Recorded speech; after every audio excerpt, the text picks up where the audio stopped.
Welcome back. We have spent 4 lessons inside Domain 2 staring at threats, vectors, vulnerabilities, and indicators. We know who attacks, how they get in, where the weaknesses live, and what shows up in the logs after the fact. Today we close the loop. Mitigation techniques, the controls and processes that actually stop the bleed. Picture this. Manufacturing company, regional, Tuesday at 4 p.m. The corporate side of the business shares one flat network with the plant floor. No segmentation. Phishing email lands in accounting. Accountant clicks. Ransomware payload runs. Within 23 minutes, the malware has used SMB and Windows admin shares to spread from accounting laptops to the file server, to the engineering workstations, to the HMI systems on the plant floor that control the actual physical machinery. Production stops. Not just the email, not just the file shares, the lines stop. 62 hours of downtime. 8 figures of lost revenue. The post-incident review names exactly one root cause. There was no segmentation. The cheapest control on the CIS list, the one with the highest ROI, the one nobody got around to implementing, would have stopped this dead in accounting. If you have ever seen an OT network share a VLAN with the corporate IT network, you know how this story ends. That is the lesson of 2.5. The mitigation that wins is rarely the fanciest one. It is usually the architectural one that should have been in place years ago. Let me rank mitigations by ROI because the exam wants prioritization and because the truth is uneven. Highest ROI, segmentation, patching, least privilege, MFA, backups, configuration baselines. Those 6 prevent or limit the majority of what kills enterprises. Second tier, application allow listing, encryption at rest and in transit, monitoring tooling like SIEM and EDR. Third tier, air gap and isolation, decommissioning hygiene, hardening details, supplementary controls. The exam asks about all of them, but if you have to choose where to put your scoping mental energy, start with segmentation and patching because they show up everywhere. Segmentation is first because it limits blast radius. The technique divides a network or environment into separate zones so that compromising one zone does not give the attacker the rest. VLAN, virtual LAN, logically separates network segments at layer 2, keeps traffic isolated even on the same physical switches. Subnetting divides IP address space into smaller networks and enables firewall rules between zones. DMZ, demilitarized zone, a network segment that hosts internet-facing services, web and email, isolated from the internal network so that compromise of the public web server does not give the attacker the database server inside. Microsegmentation, fine-grained segmentation applied to individual workloads, often in software-defined networking and cloud, where you can enforce policy down to the VM or container level. Why it matters: it limits lateral movement. If an attacker compromises one segment, they cannot freely reach others. Contains ransomware, contains worm propagation, contains insider damage. The DMZ prevents direct internet access to internal systems. On the exam, when a question describes ransomware spreading across a flat network, segmentation is the answer. Access control. 5 concepts to know. ACLs, access control lists applied at the network or file system layer, rules specifying which IP addresses, users, or services can access a resource. Permissions at the file, folder, or application level, defining read, write, execute rights for users and groups. RBAC, role-based access control, permissions assigned to roles, users assigned to roles, the modern enterprise default. MAC, mandatory access control, system-enforced labels users cannot override used in government and military environments. DAC, discretionary access control. The owner of a resource controls permissions, the classic Unix file model. The principle to memorize, least privilege. Grant only the minimum access needed for a user or system to perform its function. Reduces the blast radius of a compromised account. Review and revoke access regularly. Remove access immediately when an employee leaves. Application allow listing, formerly called whitelisting. 2 approaches. Allow list. Only explicitly approved applications are permitted to run. Everything else is blocked. Blocklist, formerly blacklist. Known malicious applications are blocked. Everything else is allowed. Allow list is far more secure because it blocks zero-day malware that has not been added to any block list yet. The cost is administrative overhead. You have to maintain the list of approved applications. Implementation tools are App Locker on Windows, WDAC, Windows Defender Application Control, and MDM policies on mobile. If a question asks how to stop unknown malware from running, allow listing is the answer. Isolation. Air gap. No network connection whatsoever. The system is physically isolated. Used for the most sensitive environments, nuclear defense, SCADA, cannot be remotely attacked because there is no remote path. Sandbox. Isolated environment for executing untrusted code, behavior monitored, cannot affect the host. Used for malware analysis and for executing untrusted email attachments. Network isolation. VLAN or firewall rules preventing all communication to and from a specific host. Used during incident response to contain a compromised machine without unplugging the cable. Anyone who has handled a CryptoLocker outbreak has done network isolation in a hurry. It is the difference between losing one host and losing the domain. Patching. The most consistently tested mitigation on the entire exam. Purpose is to eliminate known vulnerabilities before attackers exploit them. Patch Tuesday, Microsoft's monthly patch release on the second Tuesday of each month.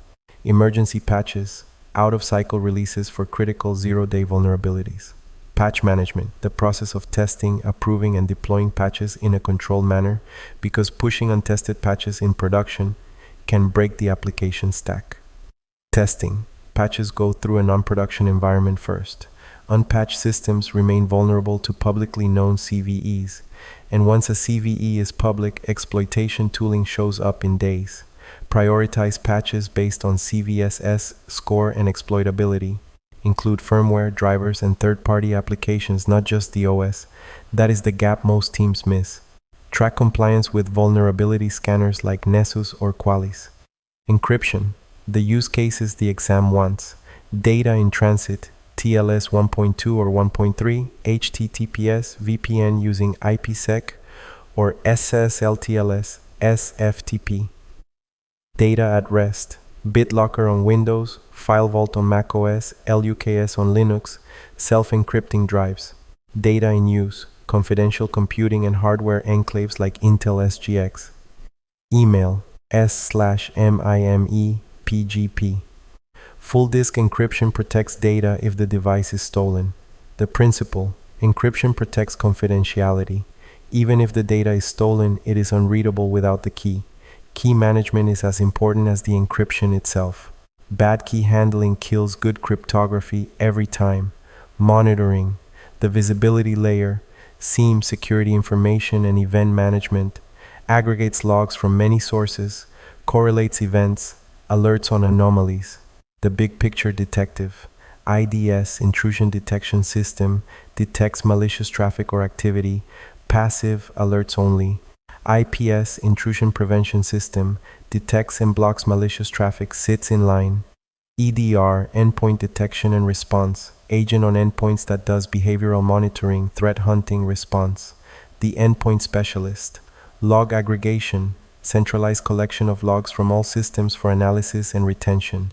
NetFlow analysis, analyzes network traffic patterns for anomalies. Without monitoring, attackers operate undetected for months. That is how APTs live so long. SIEM correlates events across systems to identify attack patterns. Monitoring also supports compliance for log retention and supports incident investigation later. Least privilege.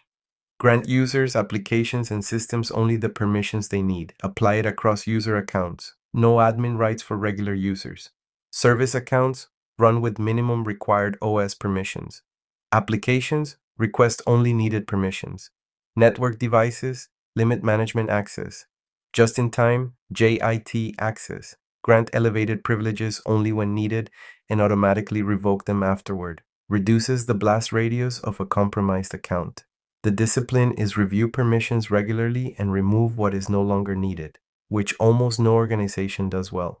If you have ever audited a privileged account list and found accounts whose owners left the company 3 years ago, you have lived this objective. Configuration enforcement. Ensure systems are configured securely and consistently. Tools and frameworks to know. CIS benchmarks. community-developed hardening guides for OS, cloud applications. STIG, Security Technical Implementation Guide. Department of Defense hardening standards, very stringent. Group policy, GPO. Windows native mechanism for enforcing configuration across a domain. MDM, Mobile Device Management, enforces security policies on mobile devices, encryption, PIN, app restrictions. Configuration management tools. Ansible, Puppet, Chef. Automate and enforce desired state configuration. Configuration drift is the gradual deviation from a secure baseline as administrators make one-off changes. Enforcement prevents drift.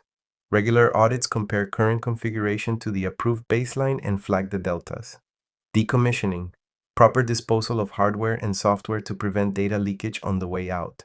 Steps, data sanitization, securely erase data before disposal, DoD 5220.22-M NIST 888. Degaussing, strong magnetic field destroys data on magnetic media, does not work on SSDs. Physical destruction, shredding, crushing, or incinerating storage media. Certificate of destruction, document from a third-party disposal company confirming the destruction happened. License reclamation, return or transfer software licenses to the next owner. Hard drives and SSDs must be sanitized before disposal or reuse. Simply deleting files or formatting does not securely erase data. The data is still there until overwritten. NIST 888 defines the methods. Clear, which means overwrite, purge, which means degauss, or cryptographic erase and destroy, which means physical destruction. Hardening techniques, the practical bag of tactics that reduce attack surface at the system level. Encrypt storage, full disk encryption, BitLocker, file vault. Endpoint protection, antivirus, EDR, next-gen antivirus detects and responds to malware. Host-based firewall, Windows Defender firewall, IP tables, filters traffic at the individual host level, complements the network firewall. HIDS, host-based intrusion detection system, monitors system files, logs, and processes for signs of compromise. Disable unused ports and services, close anything not needed, reduces attack surface. Change default credentials, immediately on deployment, no exceptions. Remove unnecessary software, uninstall applications not needed for the system's function. OS hardening, apply CIS, benchmarks or STIGs. Disable legacy protocols like SMB version 1 and Telnet. Secure boot, UEFI. Secure boot verifies bootloader integrity, prevents bootkits. MFA enforcement, require a second factor for all administrative access. Now the mapping. The exam will give you a threat and ask you for the right mitigation. Memorize the pairings. Ransomware, backup and recovery, network segmentation, email filtering, EDR, least privilege. Phishing, email filtering, user awareness training, MFA, DMARC with DKIM and SPF. Insider threat, least privilege, DLP, user behavior analytics, separation of duties, access logging. SQL injection, parameterized queries, WAF, input validation. Malware in general, endpoint protection, application allow list, patching. DDoS, rate limiting, CDN, upstream filtering, scrubbing centers. Password attacks, MFA, account lockout, password complexity, credential monitoring. Weak encryption, use strong algorithms like AES 256 and TLS 1.3, disable deprecated protocols. Misconfiguration, configuration enforcement using CIS or STIG automated scanning to catch drift. One last scenario, because I want to drive the segmentation point home. Healthcare Network 2023, standard hospital architecture, flat layer 2 network connecting clinical workstations, the EHR, the radiology PACS system, the HVAC and badging controls, and a handful of biomedical devices that have been on the network since 2015 and have never seen a patch. Phishing email lands in administration. Standard ransomware. The attacker pivots within 90 minutes from the receptionist's laptop to the radiology server. Imaging is offline. Within 4 hours, they reach the HVAC controllers. and that is where the lights actually start flickering on the post-incident review. The fix the next year was the obvious one. VLAN separating clinical, biomedical, administrative, and building control networks, with firewalls between them. The cost was modest. The outcome, a year later, phishing landed again, ransomware again, but this time it stayed in the administrative VLAN. 12 hours of help desk pain, no patient impact. Same attack, different blast radius. Segmentation is the cheapest premium ransomware insurance you will ever buy. Let me share a mitigation ROI story that runs counter to where most teams put their budget. A company spends $1 million on a fancy EDR rollout. Same company has not enforced MFA on its VPN. Attackers brute force a stale VPN account, log in, and now they have an interactive session inside the network. The EDR catches some of the post-exploitation behavior, but only after the attacker has had hours of access. The cheaper, more effective control was the MFA everybody knew should have been there. Fancy detection plus weak access control loses every time to ordinary detection plus strong access control. The order of operations matters. MFA first, patching first, segmentation first, then layer in the detection tooling. The exam mirrors this prioritization. It consistently asks what is the most effective mitigation for a given threat, and the answer almost always favors the foundational control over the sophisticated one. Another story, the backup that did not exist. Ransomware hits, encrypts everything, and the team turns to the backups. Backups are present. Backups are also on the same network the ransomware reached. Backups are encrypted too. The lesson, backups are mitigation only if they are isolated from the production network. 3-2-1 rule, 3 copies, 2 different media, 1 offsite or offline. Immutable backups, backups in a separate cloud account, backups behind a firewall that requires manual approval to write. Anybody who has handled a CryptoLocker outbreak and pulled out the backup tape knows the difference between a backup strategy that survives ransomware and one that does not. On the exam, when ransomware is the threat, backup and recovery is one of the named mitigations, but the implicit requirement is that the backups themselves are protected. And one more, configuration enforcement is the silent winner. A new server gets stood up. By default, it has more services running than it needs, weak TLS settings, no host-based firewall rules, and an administrative account using a default password. The team patches it on the first day, then forgets it. 6 months later, the same server is still in default configured shape because nobody enforced a baseline. Configuration management tools, Ansible, Puppet, Chef, the group policy on the Windows side, apply the same baseline to every system, every day, and revert any drift. CIS benchmarks define the baseline. STIGs do the same in government environments. The exam wants you to know that configuration enforcement prevents drift and ensures consistent security baselines, and that without it, every administrator gradually creates a unique snowflake of misconfigurations. Recap, action checklist style. 1. Segmentation limits lateral movement. The answer when ransomware spreads. 2. Patching is the #1 mitigation for known vulnerabilities. Includes firmware and third-party apps, not just OS. 3. Application allow listing is stronger than block listing. Blocks unknown malware. 4. Air gap means no network at all. Most sensitive systems cannot be remotely attacked. 5. Least privilege reduces blast radius. The answer when the question asks how to limit damage from a compromised account. 6. Encryption at rest is BitLocker or File Vault. In transit is TLS or VPN. Know which scenario picks which. 7. Decommissioning means data sanitization before disposal. NIST 888 defines clear, purge, destroy. 8. SIEM correlates logs across systems. EDR protects and responds at the endpoint. Different layers. 9. Host-based firewall filters at the host. Network firewall filters at the perimeter. 10. Configuration enforcement, group policy, MDM, Ansible, prevents configuration drift. If you can rattle those 10 off, Domain 2 is yours. That closes the threats, vulnerabilities, and mitigations chapter. Next up is Domain 3, where we leave the bad guys behind and turn to the architecture itself, the security architecture of the enterprise. 3.1. Security implications of architecture models. Cloud, hybrid, on-prem, microservices, serverless, the design choices that decide how big your attack surface is before any control even gets applied. The single biggest decision you make is the one before you write the first firewall rule. I will see you there.